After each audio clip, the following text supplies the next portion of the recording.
বন্ধুরা দেখুন, আলু কষছি। অনেকে একটুখানি কষেই না জল দিয়ে দেয়, তাতে কিন্তু একটু মশলার গন্ধ ছাড়ে। তাই আজকে আলু কষা দেখালাম। মানে এটা আমি পনির কোপ্তা করব। এখন ভিনিগার দিয়ে ছানা 3 প্যাকেট দুধের ছানা কাটিয়ে আমি ফ্রিজে দিয়ে দিয়েছি, যাতে একটু একটু শক্ত হয়ে যায়।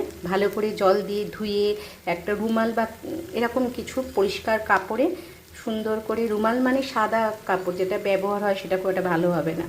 আমি এখন দিয়েছি ফ্রিজে, ভালো করে ওটা বেশ শক্ত হয়ে যাবে পনিরটা, তখন এসে কাটবো। এখন এটা আমি তরকারিটা করে নিচ্ছি। দেখুন কত সুন্দর। এটাকে বলে একদম কষা। কম আঁচে সুন্দর করে কষতে হয়। তেলের মধ্যে ছোটো এলাচ, লবঙ্গ, ডালচিনি, তেজপাতা, শুকনো লঙ্কা দিয়ে, আর যেহেতু পনির কোপ্তা করব, একটুখানি ঘি দিয়ে আলুগুলো সুন্দর করে ভেজে নিয়েছি। একদম ভালো করে আলুগুলো ভাজতে হবে ছাকা তেলের মধ্যেই, তাতেই অর্ধেকটা সেদ্ধ হয়ে যাবে। টুকরোও ছোটো ছোটো।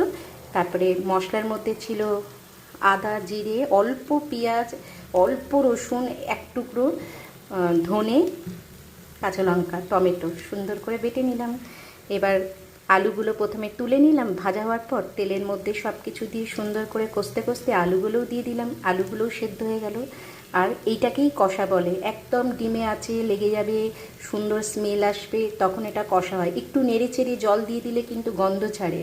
অনেক ছেলেমেয়েরা বলে বাচ্চারা খেতে বসে গন্ধ ছাড়ছে। হুড়োহুড়ি করে রান্না করলে কিন্তু হবে না, সুন্দরভাবে কষতে হবে। এই জন্য কষাটা দেখালাম, আলুর কষা। এটাকেও আলুর দমও বলা যায়। আমি পনির কোপ্তা করবো বলে তাই এরমভাবে করে রাখছি। আর পনিরটা এরপরে আমি দিয়ে দেবো ভেজে ভেজে, দেখাবো আমি পনির কোপ্তা।